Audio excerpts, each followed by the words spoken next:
that they. Oh, right, yeah.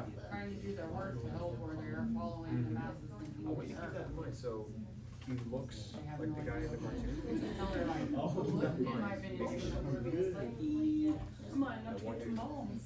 Hold on to that, I'm sharing that with the group. I Hold have that no idea thought, what share I'm that. doing, but here I am.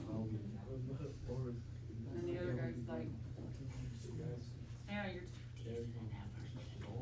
Noticing some stuff, talking to each other. Okay, keep working. Good guys.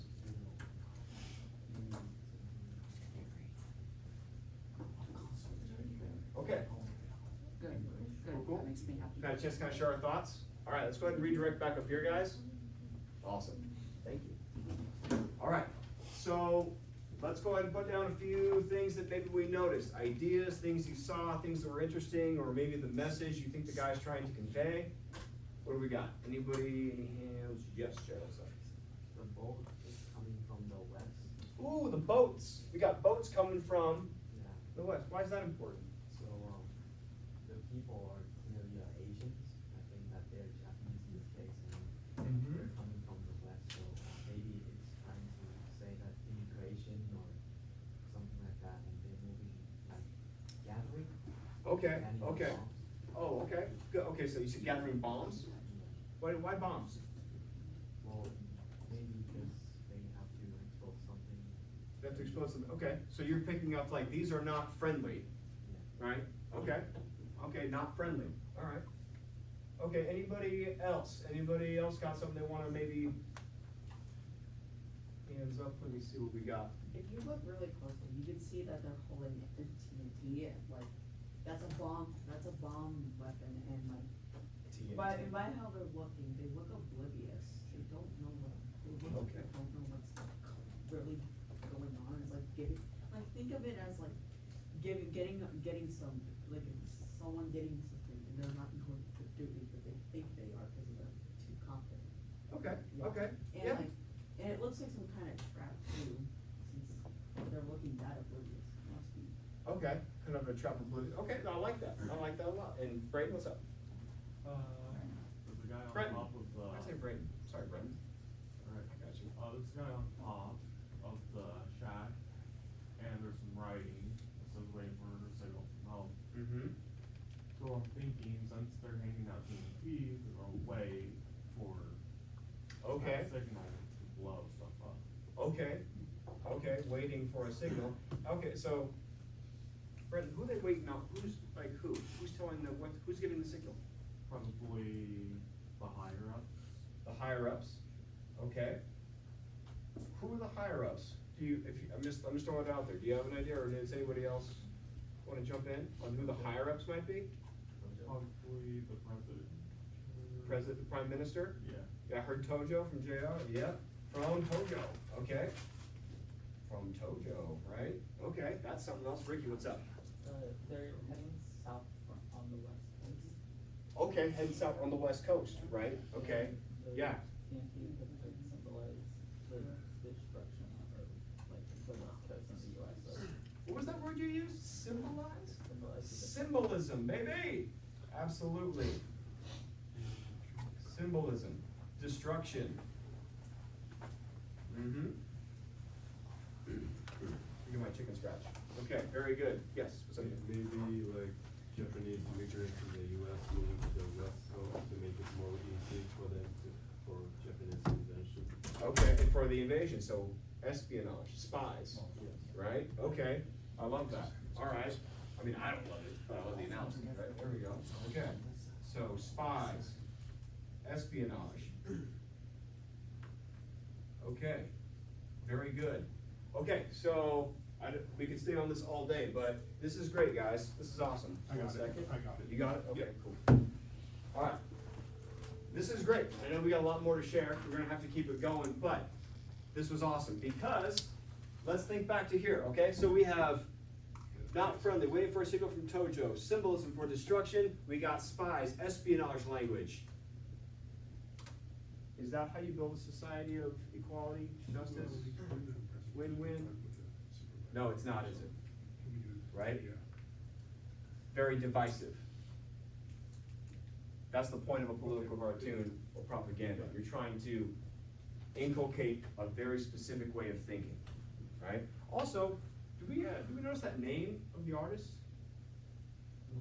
Doctors. The Lorax? Anyone? Yeah. Cat in the Hat, Green Eggs and Ham? Yeah? I do not like them, Sam I am. I do not like Chinese or Japanese spies in my country. That's not how they do it, right? This is a fun little one, actually, that Mr. Starlow's had in his room the whole time. This is the Butter Battle Book. So this is basically an allegory for two nations that go to war over butter side up or butter side down for a piece of bread. And it's kind of a Cold War allegory, right? Dr. Seuss, otherwise known as Theodore Geisel, was a political cartoonist before he became famous as Dr. Seuss, the children's author. He was always obviously a talented artist, and when you have a good war effort going on, you don't let talent go to waste. So, Dr. Seuss has actually quite a few pretty interesting cartoons out there. But this is really good, guys. I appreciate your input on this. So, be on the lookout for more. We're gonna have a whole lesson on propaganda probably later in the coming weeks. So. Okay, so back to our sheet here, all right? More key terms, all right? Be on the lookout for these bold words, right? So we talked about the exclusion zone a little bit already, okay? So this whole atmosphere of distrust culminates with Executive Order 9066 and the exclusion zone. If you live in Western Washington, if you live in Western Oregon, if you live anywhere in California or down in Southern Arizona, if you're a Japanese American, you don't live there anymore. At least, not on your own terms, you don't. Those people from Bainbridge Island, they were evacuated. They were forced from their homes, put on trains, and moved to California. All right, to this place here, Manzanar. You don't need to know that, but that was the first place that was set up specifically to hold people. Now, in Washington, right after that happened to that Bainbridge Island population, there was another place that got built in Washington. Who here's been to the Puyallup Fair? Congratulations. You've been to an internment camp. Camp Harmony was the name of the first internment camp in Washington State, first place that Japanese Americans went in state. Camp Harmony was basically an operation by the U.S. Army. They seized the Washington State Fairgrounds. And when they did that, they built up out of what were already existing like horse stalls, a very crude barracks, and they forced people to live there short term until a larger camp could be built in Idaho called Minidoka. All right. It was dirty, it was grimy, they barely had facilities for people, it was not good. All right, Minidoka was actually a more well-built facility, thank God for that. It had school, had a hospital. It was obviously still not good. It was traumatizing, dehumanizing. It was immoral that they did that. Camp Harmony was a temporary holding facility, though, that held Japanese Americans before they were moved to Idaho. And that happened, guys. That happened right here in Washington. So, Minidoka there on the right. That's Camp Harmony on the left. And that place down in California I told you about, here's a picture of that place right there. Notice that fence? It's a lot of barbed wire. It's not exactly a friendly looking place, is it? You can see the angle of the fence line, and you can probably see right here we got these barbed wire coming up over the top, so you couldn't climb it, couldn't get out. You have a lady who looks like she's waving from a train. Don't know the exact context. Maybe she was being moved to a different camp. Maybe she was not Japanese enough to be interned, who knows. But one thing you guys gotta keep in mind, I mentioned that these communities were removed, right? This wasn't like, I have to go away for a while, I hope my neighbor can watch my farm or my land for me for a little while while I'm gone. No, your neighbor's coming too. Whole community's removed, right? So you lose your house, you lose your business, you're gone for, you don't know how long. It ended up being a couple years. By the time these people come back, their homes are gone. They've been sold. They've been, repossessed, foreclosed on. You can't pay your mortgage. You're not working. You're not making money. Even if you were, how are you gonna get your check to the bank? So they come back and they've got nothing. This was generational trauma that happened to these people. Right? So, there was an awful lot of stigma, obviously, that they had to deal with during, but then even after the fact, Japanese Americans come back home and they're starting all over again. You know, it's hard enough being second generation anywhere, but now you're starting from square one again, and this time you had half the country that still thinks that maybe you were a spy who was like getting TNT in the mail thanks to Dr. Seuss. So it's not exactly a very easy living situation for these people, even after the war. But even so, there were some people who decided it was still worthy to fight for the United States in World War II because there were bigger things at stake. Just like a quick show of hands, very informal survey. If you were a Japanese American and your family was interned in what is basically a concentration camp, and then the United States military came and said, hey, you want to fight for our country? Who here would enthusiastically throw their hand up and be like, me? Maybe one. Not enthusiastically. Maybe if I was drafted. Get the war over. Yeah, maybe. Get off past it. Well, do you think you'd fight really hard though, Ricky? You laugh a little bit. Like, it'd be tough, right? Yeah. It would be tough. It'd be tough to fight hard. Because it's like, what am I fighting for? The right to go back to Minidoka? Shockingly though, it's exactly what happened. The 442nd Regiment Combat Team was formed. All Japanese American unit, right? White officers who were in charge of the unit, but that was only a handful. The vast majority of the unit was Nisei, that would be second generation, people born in America, the young men generation of the Japanese Americans who came in. Nisei men made up the 442nd Regiment. Now what's amazing about this, you can see that looks like a fairly European looking officer with his men. The 442nd Regimental Combat Team became the most decorated unit in the history of the United States Army. I'm gonna say it again for the people in the back. An all Japanese American unit made up of men who came from communities that were interned against their will because America thought that they were enemies of the state. That unit became the most decorated combat unit in the history of the United States Army. They turned it on its head. They said, okay, you think I'm not American? I'm gonna show you how American I am. I'm gonna show the Nazis how American I am. They went to Europe. They were not allowed to fight in the Pacific Theater. But they went to Europe and they kicked the snot out of some Italian fascists and some Nazis. I got some stats up here for you. Now, I don't know who here's from a military family. I'll give you a little context.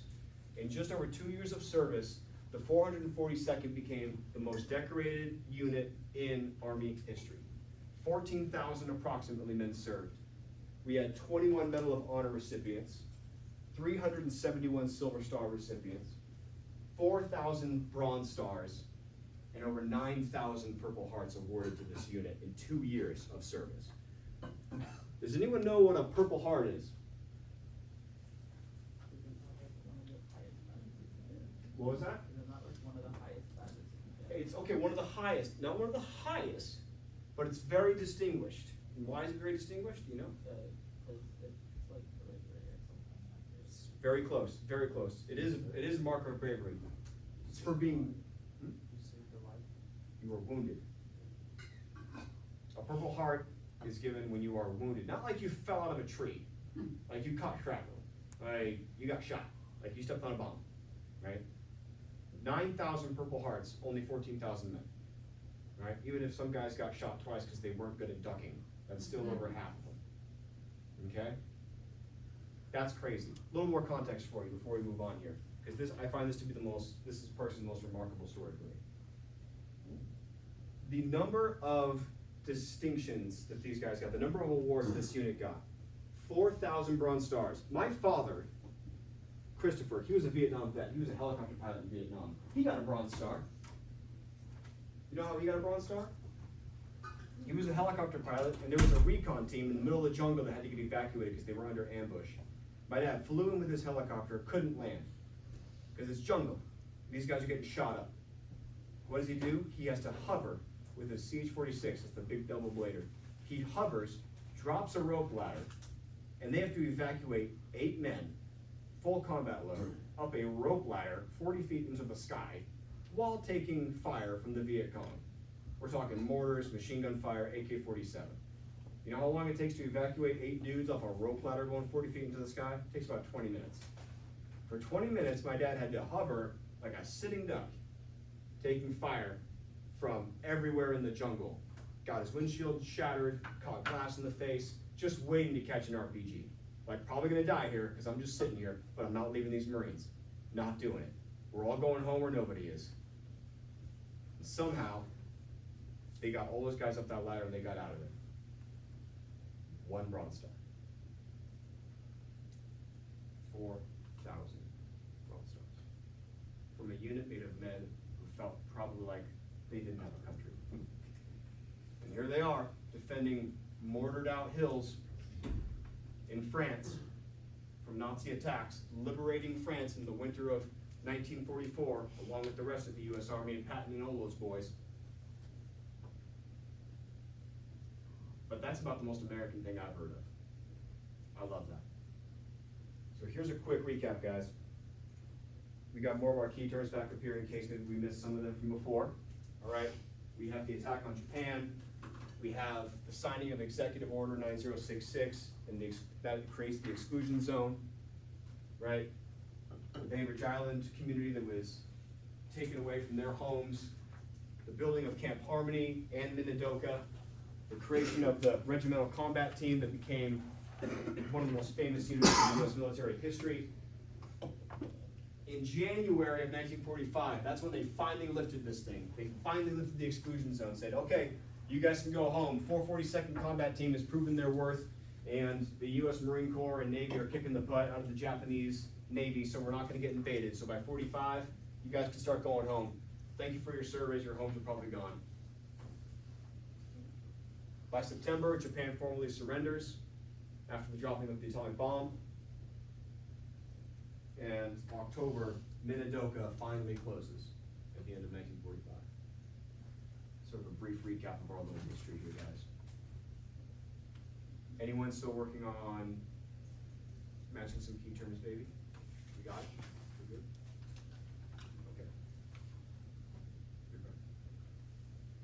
Okay. Okay, today, guys, if you go to Bainbridge Island, which I highly recommend, it's a cool little place, there's a memorial there.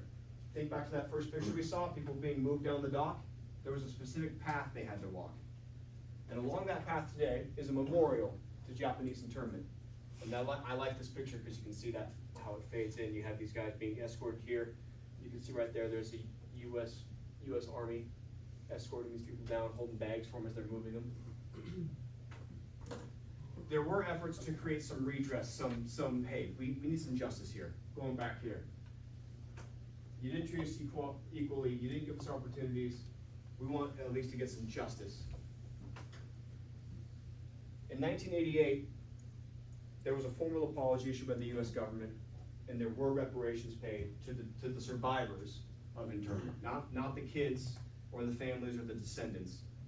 And it is 43 years later, so a lot of people are already dead. They passed away in 40 plus years. But 1988, $20,000 was paid out to every internment survivor that they could still locate and verify. Roughly 80,000 people received compensation.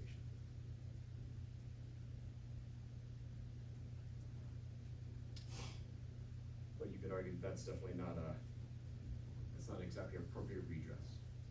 But when injustices happen, appropriate redress is hardly ever achieved. Okay, we got a little time left, guys. What I want us to do right now is sort of go full big picture here, okay? A question for you on the back side of our handout sheet, all right?